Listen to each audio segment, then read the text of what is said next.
500 வீரர்களை பலியெடுத்த ஈரான், தகர்க்கப்பட்ட அமெரிக்க இராணுவத்தின் ரகசிய மறைவிடங்கள். யாழ்ப்பாணத்தில் அதிர்ச்சி சம்பவம், சிறுமியை விகாரை வளாகத்தில் வன்முறை செய்த பிக்கு. வாக்குவாதத்தால் பறிக்கப்பட்ட உயிர், அயல் வீட்டுக்காரர் அரங்கேற்றிய நிகழ்வு. இலங்கையில் ஒரே விடுதியில் பிடிபட்ட 18 வெளிநாட்டு பிரஜைகள். கொலை செய்ய தயாராக இருந்த 4 அதிகாலை போலீசார் கொடுத்த அதிர்ச்சி. இலங்கையை உலுக்கிய மட்டக்களப்பு சம்பவம். கொழும்பில் சிக்கிய முக்கிய நபர். சிஐடிக்குள் இசாரா செவ்வந்திக்கு பிறந்த நாள் கொண்டாட்டம், போலீஸ் அதிகாரிகளுக்கு அதிரடி. யாழ்ப்பாணத்தில் தனித்திருந்த தாக்கி நடந்த சம்பவம், வெளிநாட்டில் இருந்த மகனுக்கு சிசிடிவி காட்சியில் காத்திருந்த அதிர்ச்சி. பாரசீக வளைகுடா சுறாக்களுக்கு இரையாகும் அமெரிக்க இராணுவம், ஈரானின் பகிரங்க எச்சரிக்கை. அதிகரிக்கப்பட்டது மின்சார கட்டணம், ஏப்ரல் முதல் நடைமுறைக்கு வரும் என்றும் தெரிவிப்பு. தொடர்பென விரிவான செய்திகள். துபாயில் உள்ள அமெரிக்க இராணுவத்தின் 2 ரகசிய மறைவிடங்களை ஏவுகணை மற்றும் ட்ரோன்கள் மூலம் தாக்கியதில் பலர் உயிரிழந்ததாக ஈரான் அறிவித்துள்ளது.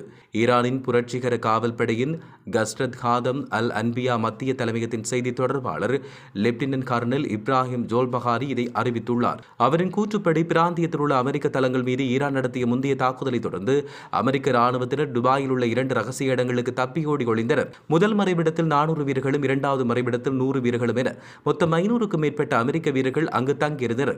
ஜனாதிபதி டொனால்ட் ட்ரம்பும் அமெரிக்க ராணுவ தளபதிகளும் இந்த பிராந்தியம் அமெரிக்க வீரர்களின் சவப்பெட்டியாக மாறும் என்பதை முழுமையாக புரிந்து கொள்ள வேண்டும்.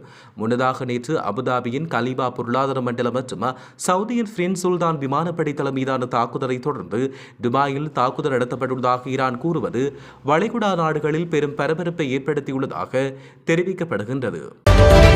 யாழ்ப்பாண நாவல்குழி விகாரையின் இளநிலை பிக்கு ஒருவர் சிறுமியை துஷ்பிரயோகம் செய்த குற்றச்சாட்டில் கைது செய்யப்பட்டு நீதிமன்ற உத்தரவில் விளக்கமறியலில் வைக்கப்பட்டுள்ளார். நாவல்குழி விகாரைக்கு அருகில் வசிக்கும் சிறுமி விகாரை வளாகத்தில் வடிகட்டிய நீரை பெறுவதற்காக நேற்றைய தினம் சென்றபோது விகாரைக்கு புதிதாக வந்த இளநிலை பிக்கு சிறுமியை துஷ்பிரயோகம் செய்தார்.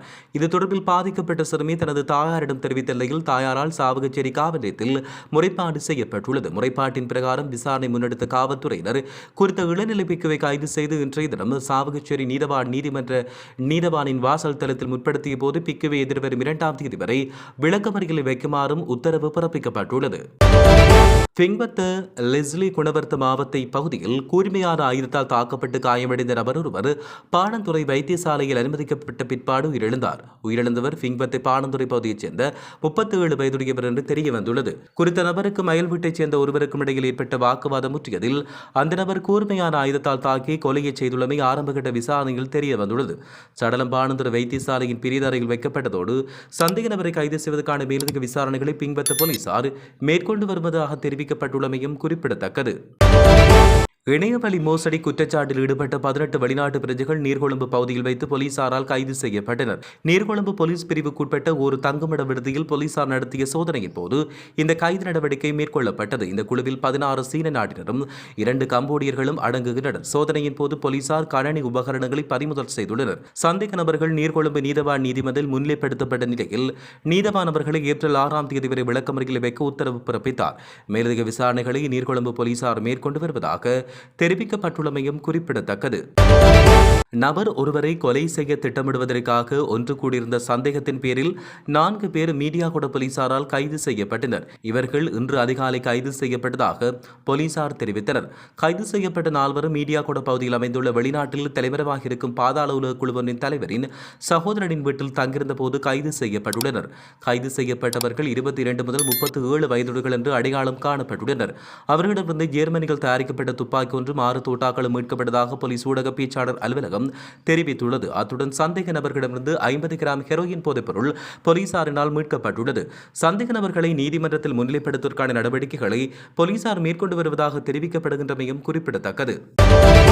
மட்டக்களப்பு நெல்லிக்காட்டு வயல் பகுதியில் இடம்பெற்ற பாலடைந்த கிணறு கொலை சம்பவத்தோடு தொடர்புடைய சந்தேக நபர் நேற்று கொழும்பில் வைத்து கைது செய்யப்பட்டார். கிழக்கு மாகாண பெருங்குடிதரப்பு பிரிவு பொறுப்பதிகாரி இதை உறுதிப்படுத்தினார். மட்டக்களப்பு நெல்லிக்காடு பகுதியில் கிணறொன்றில் இருந்து பெண்ணொருவர் மீட்கப்பட்ட சம்பவத்துடன் தொடர்புடைய பிரதான சந்தேக நபருக்கு உதவியதாக கூறப்படும் மற்றொருவரும் கைது செய்யப்பட்டார்.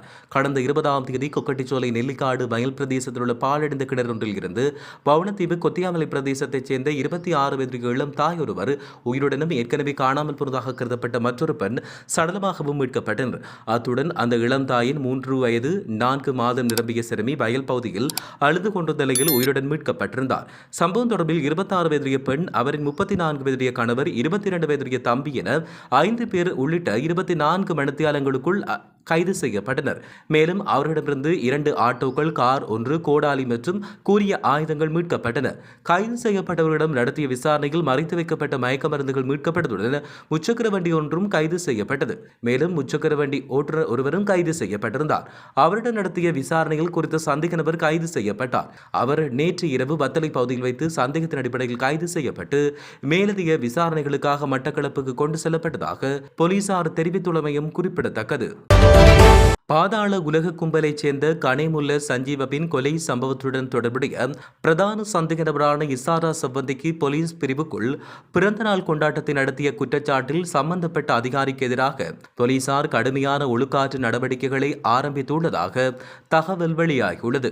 இது தொடர்பாக ஊடகங்களுக்கு கருத்து வெளியிட்ட போலீஸ் ஊடக பேச்சாளர் உதவி போலீஸ் அத்தியட்சகர் FU பூட்லர், மேல் மாகாணத்துக்கு பொறுப்பான பிரதி போலீஸ் அதிபர் தனிப்பட்ட ரீதியில் குற்றப்புலனாய்வு திணைக்களத்துக்கு விஜயம் செய்துள்ளதாக குறிப்பிட்டார். அங்கு சிரேஷ்ட போலீஸ் அதிகாரிகளை கொண்ட குழுவொன்றினூடாக விசாரணைகள் ஆரம்பிக்கப்பட்டுள்ளதாகவும் அவர் குறிப்பிட்டுள்ளார். இந்த சம்பவத்துடன் தொடர்புடைய குற்றப்புலனாய்வு திணைக்களத்தின் பொறுப்பதிகாரிக்கு எதிராக கடுமையான ஒழுக்காற்று நடவடிக்கை முன்னெடுக்கப்பட உள்ளதாக தெரிவிக்கப்படுகிறது.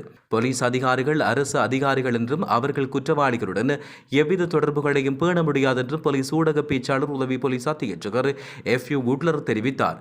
போலீஸ் அதிகாரிகள் தமது கடமைகளை செய்யும் போது தமது பொறுப்புகளை பேண வேண்டும் என்றும் அவர் இதன் பொழுது வலியுறுத்தியிருந்தமையும் குறிப்பிடத்தக்கது. யாழ்ப்பாணம் தென்மராட்சி பரணி இயற்றாலை பகுதியில் வசித்து வந்த வயோதிப பெண்ணொருவர் கடந்த 3 நாட்களுக்கு முன்னர் காணாமல் போன நிலையில் நேற்று மாலை எரியுண்ட நிலையில் சடலமாக மீட்கப்பட்டார். 62 வயதுடைய பெண்ணொருவரை இவ்வாறு சடலமாக மீட்கப்பட்டார். மகன் வெளிநாட்டில் வசித்து வரும் நிலையில் குறித்த பெண் தன்னுடைய வீட்டில் தனியாக வசித்து வந்தார். இந்நிலையில் கடந்த 25ஆம் தேதி வீட்டிலிருந்து வெளியேறிய அவர் மீண்டும் வீடு திரும்பாத நிலையில் கொடிகாமம் போலீஸ் நிலையத்தில் உறவினர்களால் முறைப்பாடொன்று பதிவு செய்யப்பட்டது. அத்துடன் ஊர் மக்களும் தொடர் தேடுதலில் ஈடுபட்டு வந்த நிலையில் நேற்று மாலை மந்துவில் வன்னியாசி மதக பகுதியில் உள்ள சிறிய காடொன்றிலிருந்து அவர் சடலமாக மீட்கப்பட்டார். இவ்வாறு இருக்க இந்த மரணம் தற்கொலையாக இருக்கலாம் என ஊர் மக்கள் சந்தேகித்து வரும் நிலையில் சம்பவம் தொடர்பான உண்மைத்தன்மை அறிய போலீசார் விசாரணை எடுத்து வருகின்றனர். அதேவேளை குறித்த பெண் தன்னுடைய வீட்டில் இருந்து இறுதியாக வெளியேறிய CCTV காணொலி ஒன்று வெளியாகியுள்ளதாக தெரிவிக்கப்படுகின்றமையும் குறிப்பிடத்தக்கது. பாரசீக வளைகுடாவில் எந்த ஒரு தரைவழி தாக்குதல்கள் மற்றும் சில தீவுகளை ஆக்கிரமிப்பதற்கும் எதிராக அமெரிக்க ஜனாதிபதி டொனால்ட் ட்ரம்புக்கு ஈரானிய ராணுவம் மீண்டும் எச்சரிக்கை விடுத்துள்ளது. குறிப்பாக அவ்வாறு அமெரிக்க படைவீரர்கள் முயற்சித்தால் அவர்கள் பாரசீக வளைகுடாவின் சுறாக்களுக்கு நல்ல உணவாகி விடுவார்கள் என்று தெரிவிக்கப்படுகிறது. ஈரானின் கதம் அல் அன்பியா மத்திய தலைமையகத்தின் செய்தி தொடர்பாளரும் பிரிகேடியர் ஜெனரலான இப்ராஹிம் ஹோஸ்பஹாரி ஒரு காணொலி அறிக்கை மூலம் இந்த எச்சரிக்கையை விடுத்தார். எப்ஸ்டீன் வழக்கோடு ட்ரம்புக்குள்ள தொடர்புக்கான காரணம் இஸ்ரேலிய உளவு அமைப்பான மொசாடிடமிருந்து அவர் அழுத்தத்தில் இருப்பதாகவும் மேலும் அவர் இஸ்ரேலிய பிரதமர் பெஞ்சமின் நெதன்யாகுவின் கைப்பாவி என்றும் லோஸ்பஹாரி விமர்சனம் செய்துள்ளார். எப்ஸ்டீன் வழக்கில் அவருக்குள்ள பின்னணி காரணமாக அமெரிக்க ஜனாதிபதி டொனால்ட் ட்ரம்ப் மொசாட் என்ற பயங்கரவாத அமைப்பின் அழுத்தத்தில் இருக்கிறார் என்பதிலும் ஈரானுக்கு எதிரான போர் மற்றும் ஆக்கிரமிப்பில் அவர் இஸ்ரேலிய பிரதமரின் பகடைக்காயாக மாறியுள்ளார் என்பதிலும் எவ்வித சந்தேகமும் இல்லை என்றும் அவர் இதன் பொழுது சுட்டிக்காட்டியிருந்தார். இலங்கை பொது பயன்பாட்டு ஆணைக்குழு மின்சார கட்டணங்களை உயர்த்துவதற்கு ஒப்புதல் வழங்கியுள்ளது. அதன்படி மின் கட்டண திருத்தம் ஏப்ரல் 1 முதல் நடைமுறைக்கு வரவுள்ளது. இலங்கை மின்சார சபை இந்த ஆண்டின் 2ஆம் காலாண்டுக்கான 13.56% மின்சார கட்டண திருத்தம் கோரி இலங்கை பொது பயன்பாட்டு ஆணைக்குழுவிடம் முன்னதாக கோரிக்கை விடுத்திருந்தது. மேலும் 2026ஆம் ஆண்டின் 2ஆம் காலாண்டுக்கான மின்சார கட்டண திருத்தங்கள் குறித்து தன்னுடைய இறுதி முடிவை இலங்கை பொது பயன்பாட்டு ஆணைக்குழு இன்று அறிவிக்கும் என்று அறிவிக்கப்பட்டது. மேற்கு மாகாணத்தில் இடம்பெற்ற இறுதி அமர்வு உள்ளிட்ட நாடு தழுவிய மக்கள் கருத்து கணிப்பு முடிவடைந்ததை தொடர்ந்து இந்த அறிவிப்பு வெளியாகியுள்ளதாக தெரிவிக்கப்படுகிறது. மேலும் தற்போதைய கட்டணங்களின் கீழ் எதிர்பார்க்கப்படும் வருவாய் 116.9 பில்லியனாக இருக்கும் நிலையில் 15.8 பில்லியன் வருவாய் பற்றாக்குறை ஏற்படும் என்றும் மொத்த விநியோக செலவுகள் 136.5 பில்லியனாக மதிப்பிடப்படும் என்றும் இலங்கை மின்சார சபை சுட்டிக்காட்டியுள்ளது.